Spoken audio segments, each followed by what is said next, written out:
भी साथी हमारे जो एनजीटी के ऑफिस पे इकट्ठे हो रहे हैं धीरे धीरे करके।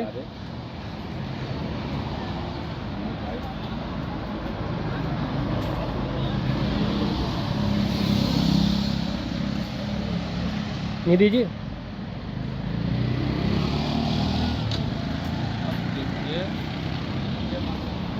वंदे मातरम, वंदे मातरम, वंदे मातरम, वंदे मातरम। राजीव दीक्षित अमर रहे, अमर रहे। राजीव दीक्षित अमर रहे, अमर रहे। राजीव दीक्षित ऑफिस के अंदर दिल्ली में आए हैं सभी क्रांतिकारी भाई इकट्ठा होकर। आप पढ़ सकते हैं कि मेरा वाहन मेरी संपत्ति है, सरकार को क्यों है आपत्ति। ये हमारा नारा है कि हमारी गाड़ियाँ सरकार किसी भी तरीके से किसी आदेश को पारित करके छीन सकती है क्या हमारी गाड़ी कमाई इसीलिए लाई गई है? क्या कंपनियों को फायदा देने के लिए हमारी गाड़ी कमाई है? हम इतनी मेहनत करके पैसा कमाते हैं, हमारी गाड़ी को आज सरकार ने कह दिया कि 15 साल के बाद जो है खत्म हो जाएगी, 10 साल के बाद खत्म हो जाएगी, तो क्या हम अपनी गाड़ी को लूटने दें? कल को आपका मकान भी लूट लिया जाएगा, आपकी संपत्ति भी लूट ली जाएगी, आपके बच्चों को लूट लिया जाएगा, बूढ़ों को कह दिया जाएगा अब तो आप बेकार हो चुके हैं, उनको मार दिया जाए। नहीं, हम इस प्रकार का कार्य नहीं होने देंगे। तो आप सभी भाइयों से जो इस वीडियो को देख रहे हैं उनसे निवेदन है कि कृपया करके क्रांतिकारी भाइयों का साथ दें। 1947 के क्रांतिकारियों का आप नहीं देख पाए थे, लेकिन निश्चित तौर पे सारे भाई बंधु बैठे हुए हैं जो क्रांतिकारी, और अभी बहुत से लोग आने वाले हैं। आप लोगों को जगना है और समझना है कि सरकार किस प्रकार से हमारे ऊपर गुलामी थोपने जा रही है, हमारी आने वाली पीढ़ी को गुलाम बनाने जा रही है। छोटे छोटे बच्चे जो कुछ नहीं देख पाएंगे, क्या उनका ये हाल करेगी सरकार? तो आप लोगों को जगना है, जागना है, जगाना है पब्लिक को, सबको। तो आइए मिलकर आवाज उठाए कि मेरा वाहन मेरी संपत्ति, सरकार को क्यों आपत्ति। दोबारा मिलकर बोलेंगे, मेरा वाहन मेरी संपत्ति, सरकार को क्यों आपत्ति। आप सभी लोग आइए। जय गौ माता। एजेंसी किस प्रकार निर्णय लेती है कि एक वाहन कब प्रदूषण अधिक करेगा या वह कब पर्यावरण अनुकूल माना जाएगा। एक नए वाहन को बनाने में इतना प्रदूषण कार्बन फुटप्रिंट होता है जो कि औसत वाहन चलने के दौरान 50 सालों में भी ना करे। पुराने वाहनों को बंद करने से पुराने वाहनों की मरम्मत करने वाले कारीगरों को बहुत नुकसान होगा और उनका स्वरोजगार भी खत्म होगा। पुराने वाहनों को खत्म करने से ऐसे लाखों छोटे उद्योगों को नुकसान होगा जहां उन वाहनों का सामान बनता है, और ऐसे लाखों व्यापारियों को नुकसान होगा जहां उन वाहनों का सामान मिलता है। जिस प्रकार सरकार इलेक्ट्रिक वाहनों को बढ़ावा दे रही है और कह रही है कि इससे वातावरण को फायदा होगा, यह बोलकर जनता को गुमराह किया जा रहा है क्योंकि इलेक्ट्रिक वाहनों में डलने वाली लिथियम धातु का खनन करने वाले में ना पलटे जा सकने वाला जहरीला नुकसान वातावरण को होता है। पुराने वाहनों को बंद करना और उनको क्रश करने के लिए भेजना सरासर गलत है, क्योंकि वाहन मालिक को इसकी इच्छा अनुसार वाहन के मूल्य की सही भरपाई नहीं की जाती है। किसी की इच्छा के बिना उसकी संपत्ति को छीनना अपराध की श्रेणी में आता है। संपत्ति के अधिकार के तहत वाहन का स्वामित्व एक मौलिक अधिकार है और इसे पर्याप्त, उचित और स्वीकार्य मुआवजे का कोई भी रूप प्रदान किए बिना नहीं लिया जा सकता है। मई 2020 में जब लॉकडाउन लगाया गया था और मई 2022 का AQI इंडेक्स यह दिखाता है कि वायु प्रदूषण में कोई खास फर्क नहीं आया, जबकि लॉकडाउन के समय न के बराबर वाहन चलते थे। इस प्रकार का बैन जनता की संपत्ति के अधिकार का हनन माना जाता है, जो कि भारत का संविधान 1950 का अनुच्छेद 19 के अंतर्गत जनता को संरक्षण देता है। हवाई जहाजों द्वारा वायुमंडल में जो प्रदूषण फैलाया जा रहा है उसके खिलाफ सरकार एजेंसियां चुप क्यों हैं?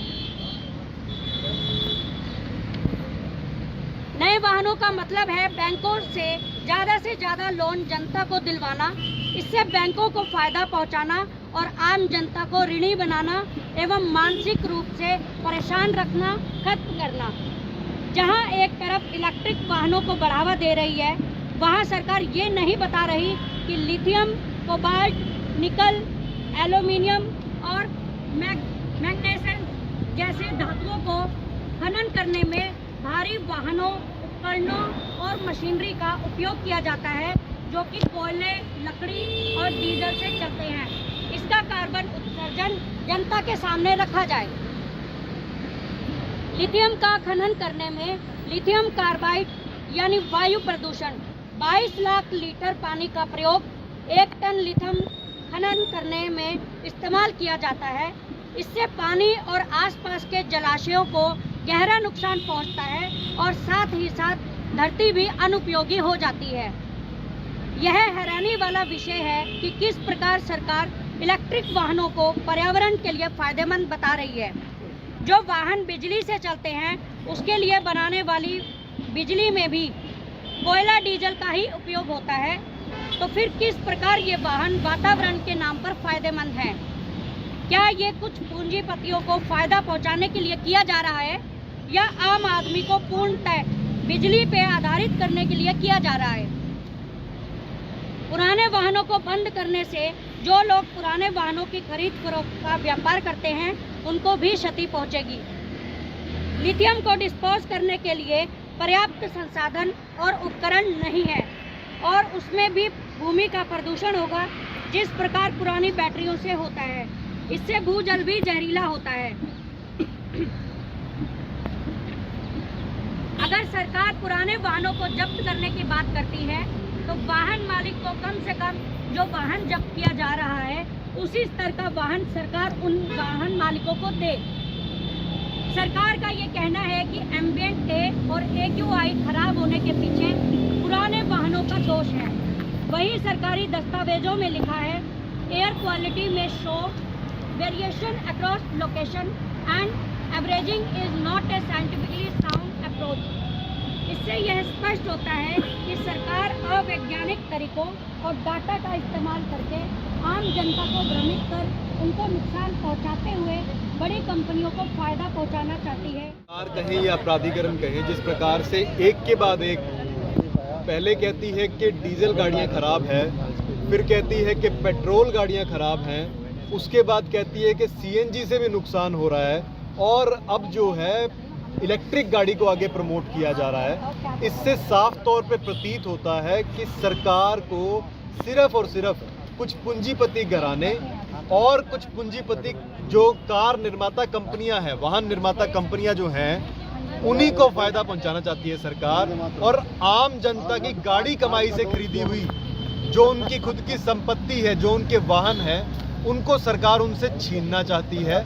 साथ साथ में जितने भी हमारे पुराने टैक्सी वाले हैं जिनकी खुद की टैक्सीज हैं, आज उन टैक्सीज को बंद करवाना चाह रहे हैं वो 8 साल का कह के, और उसकी जगह पे ब्लू स्मार्ट जैसी टैक्सीज जिसके अंदर की रतन टाटा और रिलायंस का पैसा लगा हुआ है उनको प्रमोट किया जा रहा है। और वहाँ पे जो है इलेक्ट्रिक गाड़ियों की बात की जा रही है। आप इस बात को समझिए कि आम जनता और आम जो लोग हैं वो इतने सक्षम नहीं है कि इलेक्ट्रिक गाड़ियों को परचेज कर सकें, तो कहीं ना कहीं सरकार उनको जो है बंदी बनाना चाहती है कि वो लोग उन बड़ी कंपनियों के अंदर नौकर बन जाए शुरुआत के अंदर, और आने वाले समय के अंदर जब ये कंपनियों के अंदर गाड़ियां ऑटोमेशन पे चलें तो इन लोगों की भी छुट्टी हो जाए।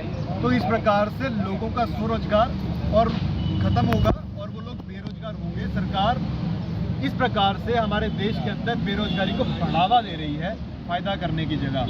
जहां एक तरफ सरकार कहती है कि पर्यावरण को फायदा करने के लिए हम करते हैं, वहीं दूसरी तरफ जो इलेक्ट्रिक गाड़ियां हैं उनमें जो लिथियम इस्तेमाल किया जाता है, खास तौर पे आपको ध्यान देना होगा लिथियम के ऊपर, क्योंकि लिथियम के बिना कोई भी इलेक्ट्रिक गाड़ी के अंदर बैटरियां नहीं बनती हैं। उसमें कुछ और भी जो मिनरल है, कुछ और भी जो धातु है वो इस्तेमाल किए, जैसे कि निकल, कोबाल्ट, एल्यूमिनियम और मैंगनीज। लेकिन आपको लिथियम पे खास तौर पे ध्यान देना होगा। उस लिथियम को खनन करने के अंदर मतलब इतना नुकसान होता है पर्यावरण को, जिसमें कि आपकी भूमि का नुकसान, आपके वायुमंडल का नुकसान और आपके जलाशयों का नुकसान, एक भयंकर नुकसान इससे होता है। जिसका एक एग्जाम्पल देने की अगर मैं आपको बात कहूँ तो 1 टन लिथियम को खनन करने के अंदर, उसको शुद्ध करने के अंदर 22 लाख लीटर पानी का इस्तेमाल किया जाता है। और जहां एक तरफ सरकार कहती है कि ये लिथियम जो है ग्रीन एनर्जी है, वहीं दूसरी तरफ ये नहीं बताती कि ये जो लिथियम है या दूसरे जो आपके धातु हैं, इनको खनन करने के अंदर जिन बड़े बड़े उपकरणों का इस्तेमाल किया जाता है, जिन बड़ी बड़ी मशीनरियों का इस्तेमाल किया जाता है, जिन बड़े बड़े जो उपकरण हैं उनका इस्तेमाल किया जाता है, वो सब के सब उपकरण जो है वही डीजल और कोयले पे चलते हैं। तो यहां सरकार जो है गुमराह करती है आम जनता को, और गुमराह करके कुछ पूंजीपति घरानों की जो इलेक्ट्रिक गाड़ियां हैं, उनके इलेक्ट्रिक इंजन्स हैं, उनको बढ़ावा दे रही है। आप एक बात और देखिए कि जिस प्रकार से सरकार कह रही है कि पेट्रोल और डीजल वाहन के अंदर डीजल गाड़ी जो है ज्यादा प्रदूषण करती है, वहीं सरकार ये नहीं बता रही है आपको कि डीजल गाड़ी के प्रदूषण करने वाले पदार्थ अलग होते हैं और पेट्रोल गाड़ी के प्रदूषण करने वाले पदार्थ जो है वो थोड़े अलग होते हैं। मतलब अगर एक में कोई सा पदार्थ ज्यादा है तो दूसरे में दूसरा कम है, वहीं दूसरे में ज्यादा है तो पहले वाले में कम है। तो आप सही मायने में सही तुलना कर ही नहीं सकते। वहीं जहां पे लॉकडाउन जिस समय पे लगा हुआ था, ना के बराबर जिस समय पे गाड़ियां पूरे दिल्ली एनसीआर में चलती थी, उसी समय पे ऊपर जो आपका AQI का इंडेक्स था, एयर क्वालिटी इंडेक्स, वो जो था, और जब बाद में लॉकडाउन के बाद 2022 के अंदर जब उसको चेक करते हैं उसी समय का, तो उसमें खास बदलाव नहीं दिखाई देता। तो यहाँ पे इनका जो AQI वाला इंडेक्स है वो भी झूठा दिखाई देता है, और इससे साफ साफ पे प्रतीत होता है कि सरकार या प्राधिकरण जो है कुछ चुनिंदा जो इनके निजी फैसले हैं उनको आम जनता पे थोप रही है। आम जनता की संपत्ति जो है उनसे छीनी जा रही है। आम जनता की संपत्ति का जो अधिकार था उनका हनन किया जा रहा है, और आम जनता की संपत्ति जो उनकी गाड़ी कमाई से खरीदी हुई थी उसको जबरदस्ती खत्म करके स्क्रैप किया जा रहा है, जिसके लिए उनको प्रॉपर कंसिडरेशन नहीं दी जा रही, उनसे कंसेंट नहीं लिया जा रहा। इस प्रकार के कानून, इस प्रकार के तुगलकी फरमान सरकार या ये प्राधिकरण जो है ये पास कर रहे हैं। इसके अंदर खास तौर पे एक चीज और देखने वाली है कि कुछ वैश्विक स्तर की संस्थाएं हैं, उन्हीं के कुछ चुनिंदा लोग हमारे देश के जितने भी एनवायरनमेंट की मिनिस्ट्री है वो, या फिर आपकी ये जो प्राधिकरण है जो एनवायरनमेंट की बात करते हैं, इन सभी के अंदर, या जो आयोग बने हमारे एयर क्वालिटी को लेके, उन सभी के अंदर उन्हीं को जो है कुछ चुनिंदा उच्चतम पदों के लिए चिन्हित किया जा रहा है, उन्हीं को रखा जा रहा है। इसमें यह भी दिखाई देता है कि कुछ बाहरी ताकतें हैं जो हमारे देश के तंत्र के ऊपर लगातार दबाव डाल रही हैं, और कुछ जैसे कि फार्मा लॉबी है, उसी प्रकार से ट्रांसपोर्ट लॉबी जो है वो लगातार हमारे देश के जो तंत्र है उसको दबाव दे करके आम जनता की गाड़ी कमाई खत्म करना चाहती है, और उनके ऊपर एक प्रकार का इलेक्ट्रिक व्हीकल लाके आने वाले समय के अंदर सोशल क्रेडिट सिस्टम लाने की तैयारी की जा रही है। और ये सब हो रहा है एजेंडा 2030 के तहत। इसी का दूसरा नाम है न्यू वर्ल्ड ऑर्डर। यही न्यू वर्ल्ड ऑर्डर के बारे में प्रधानमंत्री हमारे जो हैं कई बार बोल चुके हैं। एक बार लाल किले से बोल चुके हैं, एक बार संसद से बोल चुके हैं, और कई दफा जो है नीचे वाले जितने भी मंत्री संतरी हैं वो बार बार इसके बारे में बोल चुके हैं। तो आप ये देखिए हमारे देश में हो क्या रहा है। आम जनता का नुकसान हो रहा है। आम जनता जिनका काम धंधा चलता है उन पुरानी गाड़ियों से, उन पुरानी गाड़ियों के सेल परचेज से, जो छोटे छोटे उद्योगपति हैं जिनकी दुकानदारी चलती, जिनका काम धंधा चलता है, जो उद्योग कुछ ऐसे सामान बनाते हैं जो कि इन पुरानी गाड़ियों में इस्तेमाल किए थे, स्पेयर पार्ट्स, उनका धंधा चौपट होगा। जो डीलर्स हैं जो पुरानी गाड़ियों में काम करते हैं उनका धंधा चौपट होगा, उनका स्वरोजगार खत्म होगा। और इसी प्रकार से एक जो गरीब आदमी है जिसके पास, बेचारे के पास बहुत पैसा नहीं होता गाड़ी परचेज करने के लिए, उसकी पुरानी गाड़ी तो बिकवा दी जाती है ज़बरदस्ती, उसकी पुरानी गाड़ी को कंडम कर दिया जाता है, और वहीं जो है उसको कहा जाता है कि आप नई गाड़ी खरीद लो। तो जब वो नई गाड़ी खरीदेगा तो उस समय पे आप ये बात को समझिए कि बैंकों से उसको लोन लेना पड़ेगा। बैंकों से लोन लेना पड़ेगा तो सारा का सारा पैसा जो है उस बैंक के पास से आएगा, तो आम जनता जो है उस बैंकों के अंदर और ज़्यादा ऋणी हो जाएगी। उसके बाद आम जनता जो है और ज़्यादा परेशान होगी उस चीज़ से, तो इससे आम जनता का नुकसान ज़्यादा होगा। इसके बारे में आपको कुछ और बातें जो हैं, और जो एनवायरमेंटल लेवल पे जो नुकसान कर रहा है एक्चुअल में प्रॉब्लम्स, उसके लिए हमारे साथ डॉक्टर कोठारी हैं यहाँ पे, वो आपको कुछ बातों पे और ध्यान देंगे और बताएंगे आपको। जी सर, आपसे एक सवाल है। हाँ, जो एनजीटी की नोटिफिकेशन है, हाँ, उसमें जो पॉल्यूशन है इनसे जो होता है उसमें कार्योजेनिक लिखा है, इसका मतलब उनसे कैंसर होने की संभावनाएं हैं जो डीजल की गाड़ियां हैं उनसे, तो उसको लेकर के आपका क्या कहना है? देखिए, सबसे पहली बात तो एनजीटी का जो आदेश है कि 10 वर्ष से ऊपर की जो डीजल गाड़ी है, डीजल वाली, और 15 वर्ष से ऊपर की पेट्रोल गाड़ी, इसको बैन कर दिया गया। ये आदेश ही असंवैधानिक है। इस आदेश में संविधान के जो मूलभूत अधिकार है, उनकी जो रक्षा होनी चाहिए, रक्षा नहीं हो रही है, और मूलभूत अधिकारों का हनन हो रहा है।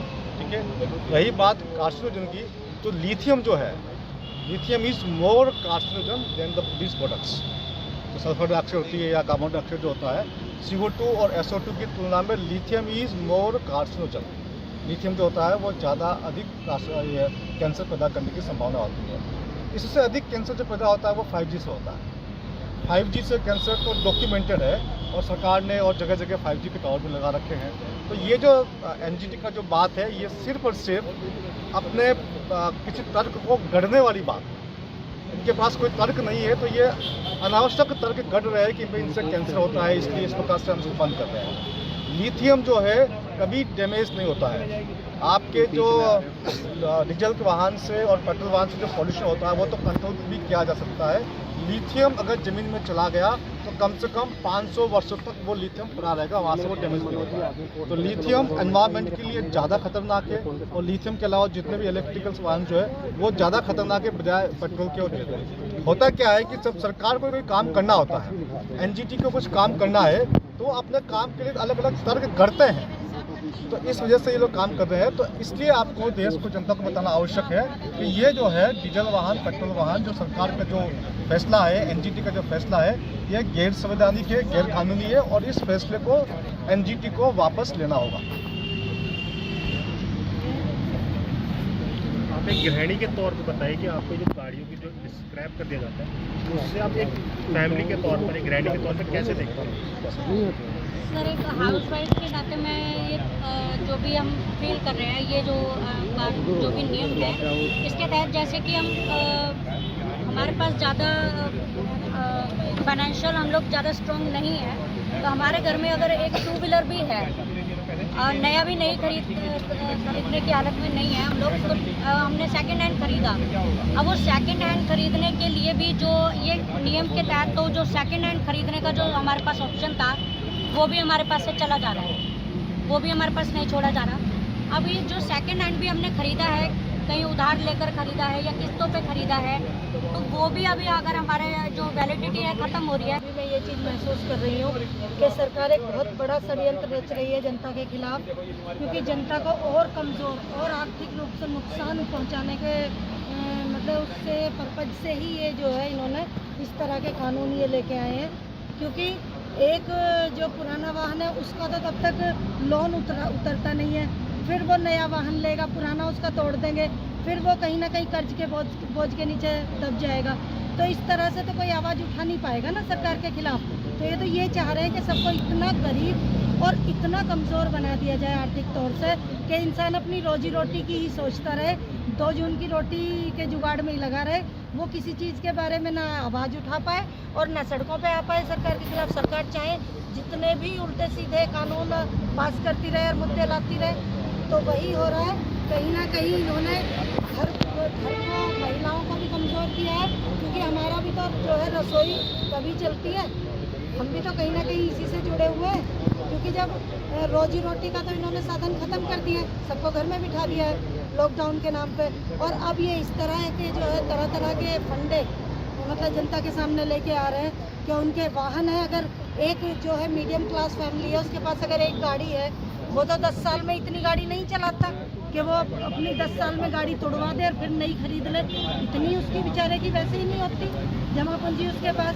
तो कहीं ना कहीं वो तो इस तरह कर्ज से ही लगा रहेगा, वो तो कभी उबर ही नहीं पाएगा इन चीज़ों से, और ना ही वो इनकी गलत नीतियों के खिलाफ आवाज़ उठा पाएगा, और ना हम जैसी महिलाएं आ पाएंगी सड़क पे, क्योंकि हम तो इसी चीज़ में लगे रहेंगे, बस कैसे भी करके दो टाइम की रोटी का जुगाड़ कर लें। तो हमें तो इसमें बहुत बड़ी साजिश और बहुत बड़ा षड्यंत्र नज़र आ रहा है सरकार का, और उसी के खिलाफ आज हम एनजीटी के ऑफिस आए हैं जी इसका ज्ञापन देने। और हम तो जो है इस तरह से जगाएंगे देश को, और अपनी आम जनता को, महिलाओं को भी जगाएंगे। सबको सड़क पे आना पड़ेगा, और सबको इसके खिलाफ आवाज़ उठानी पड़ेगी, क्योंकि इसमें इसकी चपेट में हर व्यक्ति आ गया है, शहरी ग्रामीण सब। क्योंकि गांव में जो है, जो बेचारे किसान हैं, किसान भाई हमारे, उनको भी जो है ट्रैक्टर, उनके भी ट्रैक्टर तोड़े जा रहे हैं, उनके भी इंजन तोड़वाए जा रहे हैं। तो जितने जनरेटर हैं वो कैसे कैसे अपना बेचारे खेती की गुजर बसर कर रहे हैं अपने पुराने उनसे ट्रैक्टरों से। तो ये तो सबको इस तरह बर्बाद कर देंगे, सड़क पर लाके खड़ा कर देंगे। तो हम गांव में भी लोगों को जगाएंगे, अपने किसान भाइयों को भी, और शहर में भी घर घर जाके हम इस चीज़ का वो करेंगे, बिल्कुल विरोध, कि सब लोग इसके विरोध में खड़े हों। यही हमारी वो है अपील देशवासियों से भी और सारी मेरी महिलाओं से भी, कि सब रोड पे आए। बहुत कह रहे कि एनजीटी को क्या सलाह देना चाहेंगे? हम सरकार को और सरकार की सारी एजेंसीज़ को, जिसमें एनजीटी और एमसीडी, डीडीए, जितनी भी एजेंसीज हमारे देश में चला रही हैं, वो राष्ट्र हित में काम करें और राष्ट्र को और अपनी जनता के हित को समझ के काम करें। अपने देश को बेचे ना, अपनी जनता के जो पूंजी है, जो उन्होंने अपना श्रम करके वर्षों की कमाई है, उसको ख़त्म ना करें, जो कि ख़त्म करते जा रहे हैं पिछले 8 साल से।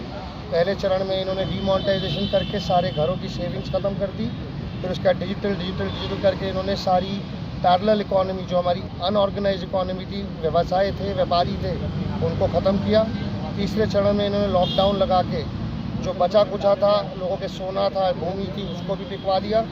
चौथे चरण में अब ये लोग ये जो महंगाई बढ़ा रहे हैं, आर्टिफिशियल इन्फ्लेशन हो रही है इस समय, फूड सिक्योरिटी के नाम पे, एनर्जी सिक्योरिटी के नाम पे, और लोगों का सारा जो पैसा है उसको ख़त्म करा रहे हैं। 5वें चरण में लोगों को बैंक के जाल में फंसा के, लोन्स के इंटरेस्ट के साथ जाल में फंसा के पूरा पैसा ख़त्म कर रहे हैं। जब आपके पास कुछ बचेगा ही नहीं तो आप क्या खड़े होगे, क्या खाओगे, कहाँ जाओगे, क्या करोगे? आप जीवन में कुछ नहीं कर पाओगे, आप टूट जाओगे। सोशल डिस्टेंसिंग और ये लॉकडाउन, ये सारा पूरा षड्यंत्र है पूरी जनता को भिखारी बनाने की। जब भिखारी बनेगी जनता तभी गुलाम बनेगी, गुलाम बनेगी तो आवाज़ नहीं उठा पाएगी।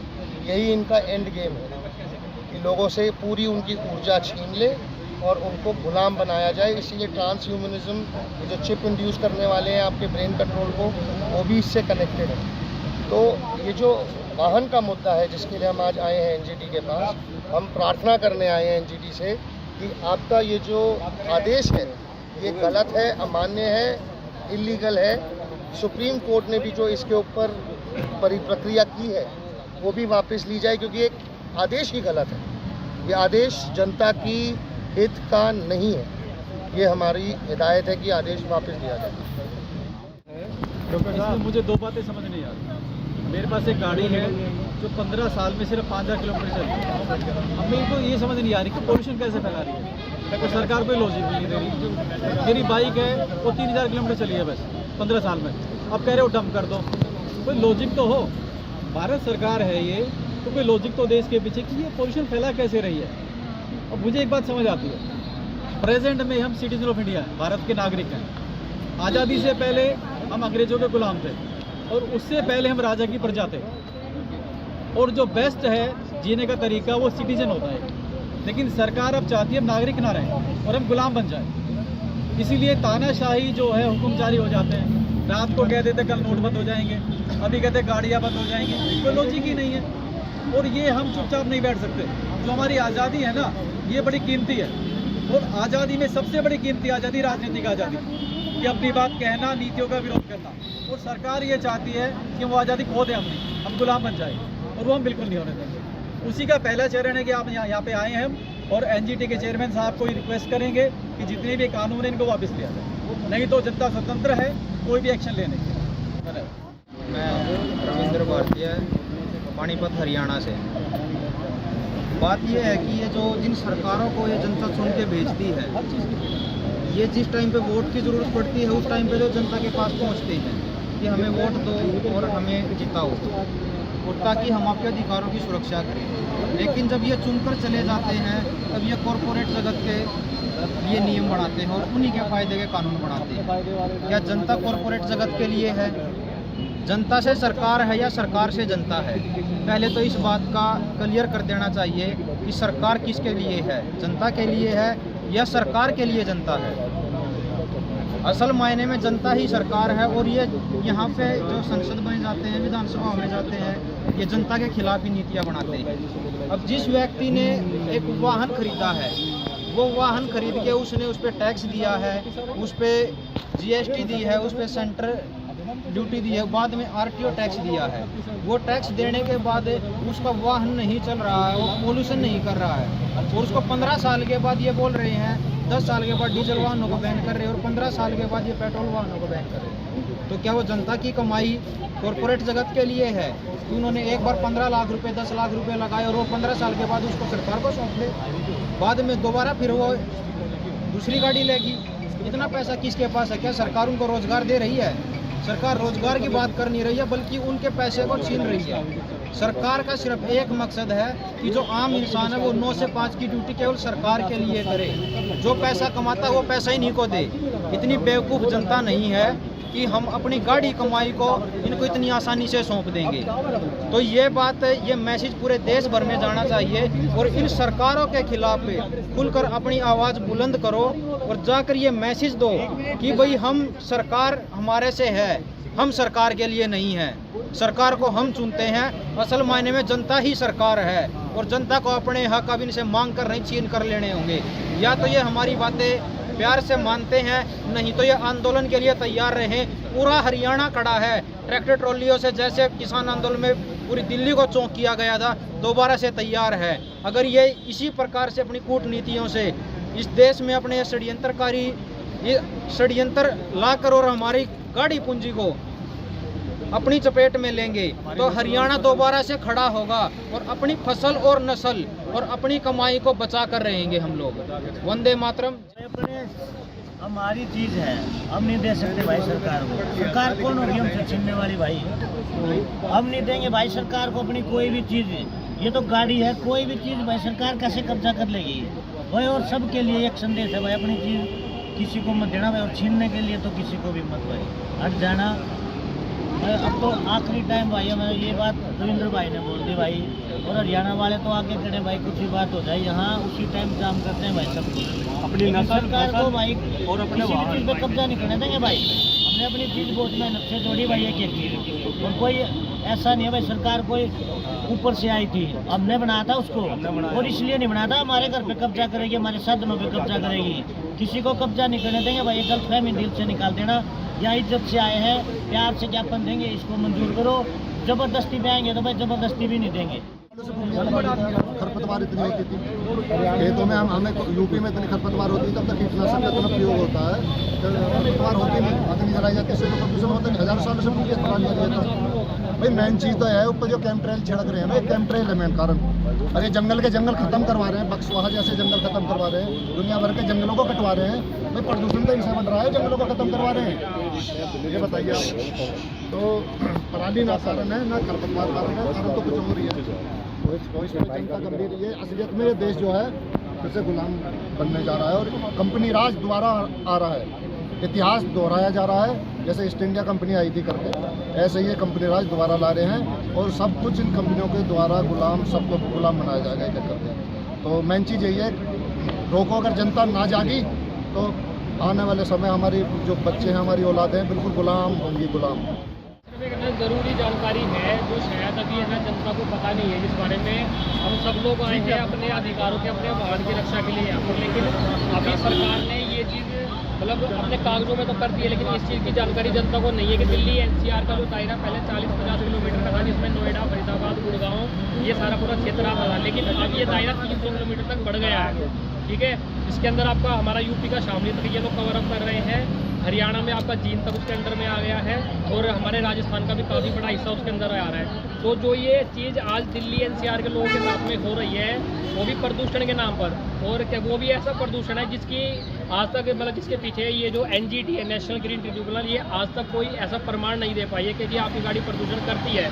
आप NGT के आंकड़े उठा करके देखिए, 2 साल पहले जब लॉकडाउन देश के अंदर लगा हुआ था, तब की AQI की क्या नाम है, अप्रैल की जो रीडिंग है, और आज जब सबके व्हीकल सड़कों पे दौड़ रहे हैं, जब 2 साल की रीडिंग में आपको ज़रा सा ही फर्क नजर आएगा, तो आप बताइए जो एयर क्वालिटी इंडेक्स की जो प्रमाण वैज्ञानिक प्रूफ कैसे हुआ? जब सड़कों पे कोई वाहन नहीं है तब भी रीडिंग आपकी सेम है, और जब सबके वाहन दौड़ रहे हैं तब भी आपकी रीडिंग सेम है।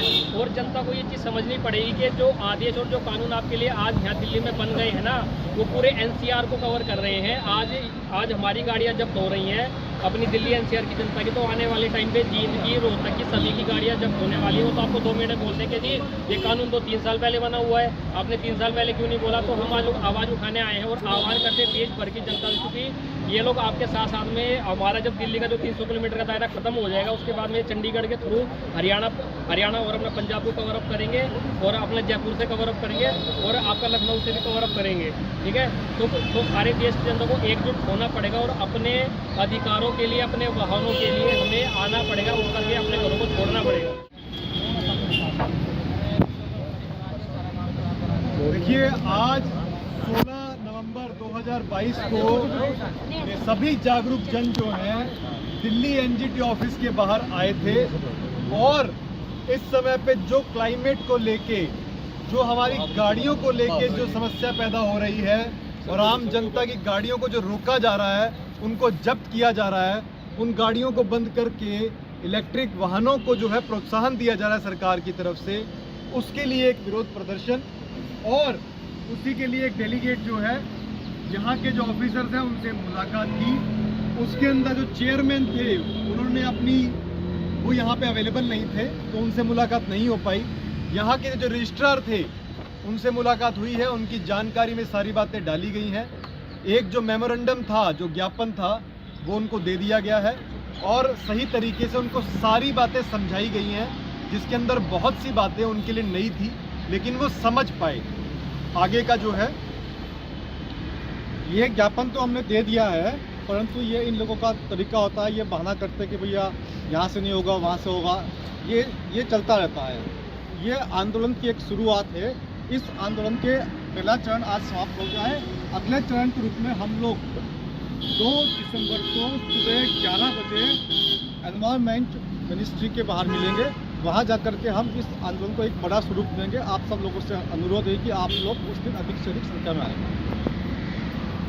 ये लड़ाई इतनी आसान नहीं है, कई स्तर पे लड़नी पड़ेगी और बार बार लड़नी पड़ेगी। आज लड़ाई की शुरुआत है, अगले स्टेप में मिनिस्ट्री ऑफ एनवायरनमेंट में हम जा रहे हैं 2 दिसंबर को। आप सभी देशवासियों से अपील करती हूँ कि आप सब भी हमारे साथ आएँ, क्योंकि ये लड़ाई हम सभी की है। हर एक तबका, जो कि जैसे कि किसान भी और मजदूर भी और हमारे हाउसवाइफ्स भी, हमारे साथ में जितने भी लोग हैं, हर इंसान जो है इस कानून की वजह से, इस नियम की वजह से जो है प्रभावित हो रहा है। सभी लोगों को प्रॉब्लम हो रही है, तो सभी लोग साथ में मिलकर लड़ेंगे। तो सभी लोग हमारे साथ आए 2 दिसंबर मिनिस्ट्री ऑफ एनवायरनमेंट सुबह 11 बजे। मेरा वाहन मेरी संपत्ति, सरकार को क्यों है आपत्ति? मेरा वाहन मेरी संपत्ति, सरकार को क्यों? मेरा वाहन मेरी संपत्ति, सरकार को क्यों है आपत्ति? मेरा वाहन मेरी संपत्ति, सरकार को क्यों? आपत्ति? मेरा वाहन मेरी संपत्ति, सरकार को क्यों? आपत्ति? इंकलाब जिंदाबाद, इंकलाब जिंदाबाद, वंदे मातरम, इंकलाब जिंदाबाद, वंदे मातरम, इंकलाब जिंदाबाद, वंदे मातरम, इंकलाब जिंदाबाद, वंदे मातरम। भाई राजीव दीक्षित अमर रहे, अमर रहे, अमर रहे, अमर रहे। वाहन हमारे आपके, नहीं किसी के बाप के।